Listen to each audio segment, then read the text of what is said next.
Daly.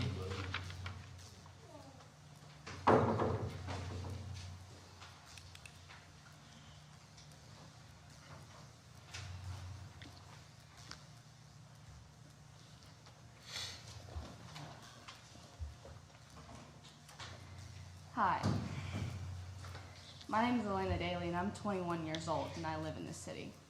And I'd like to start at the beginning and go through the laws and the facts regarding this exact event. We start at the beginning with the driver, Caleb, pulling into Mr. Perkins' driveway to start the process of repossession. Watching the camera footage, which is the only evidence we will see of this first encounter.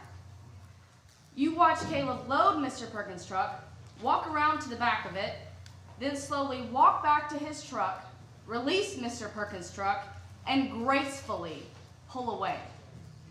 Now this will start the first illegal occurrence with wrongful repossession due to the Perkins family, right here, seated in front of you, having evidence contradicting the call for repossession that night. Notice I don't mention the alleged event between Caleb and Mr. Perkins, because the only evidence is time-stamped neighborhood camera footage that never shows or sounds like Mr. Perkins said or did anything. But there was a phone call made, not a 911 call, emergency call, a phone call between Caleb Combs and Officer Summers of Decatur Police Department of Alabama. With no evidence, Caleb explains that Mr. Perkins objected to the repossession with a firearm branded towards him. Branding means to bear on your person or in your hands, with the other party visible to see your firearm.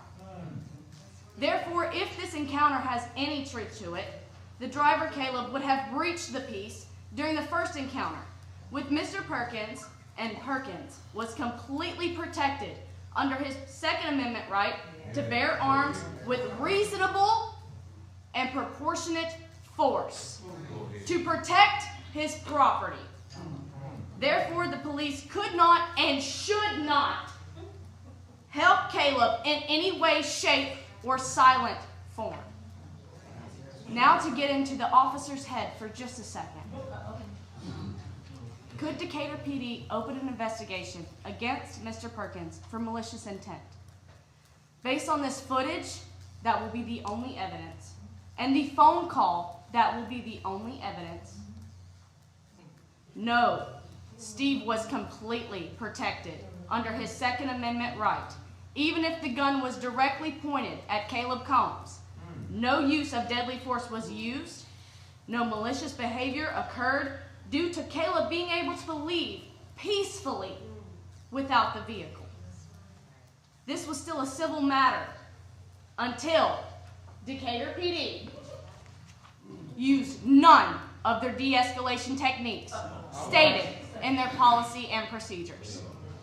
Outlined also, I'm sorry to go over. I have a lot, I'm so sorry. Outlined also. Can you just try? It's 2 pages left, sorry.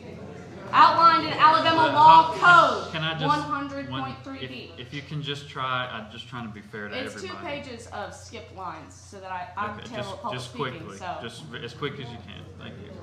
And outlined in Alabama Law Code 100.3b, also adopted by your police department.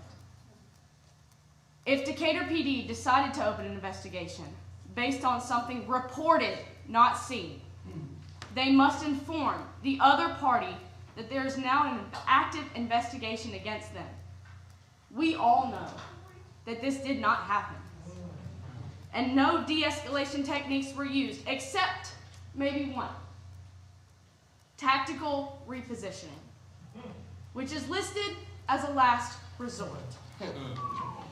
Now we get to the horrific consequences of your officer's actions. Steve Perkins was not only protected by his Second Amendment right, but also by the Castle Doctrine of the United States, and also by Decatur PD's own policies and procedures and Alabama law ordinances. In accordance to Alabama Law Code, we've all seen this, 7-9A-609, a lender can accomplish a repossession with the court's order or without, as long as there's no breach of peace. Breach of peace includes the involvement of law enforcement without the borrower's permission or consent.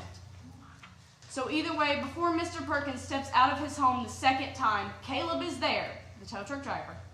Every officer, every driver have breached the peace and continue to commit a crime by proceeding with a wrongful repossession. Hold on, I'm almost done.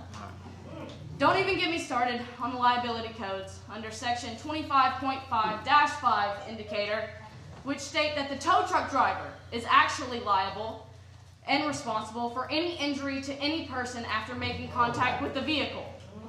Todd, I see you. I know you. And your officers didn't investigate. So what exactly are you? ALEA, Mayor, Counsel, City Chief, please understand. I'm young. I'm dumb too. Stop covering, stop hiding, and stop stalling. I have completely, thoroughly, and swiftly investigated this matter with integrity and with transparency. I don't know the Perkins family. With much more than I just spoke about, and it's all right here in this notebook. If you have any questions, I'd be very happy to help you and help you do your jobs.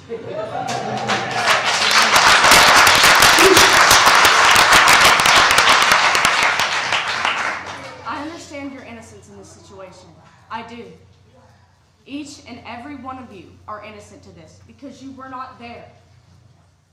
But none of you are innocent to this call to justice.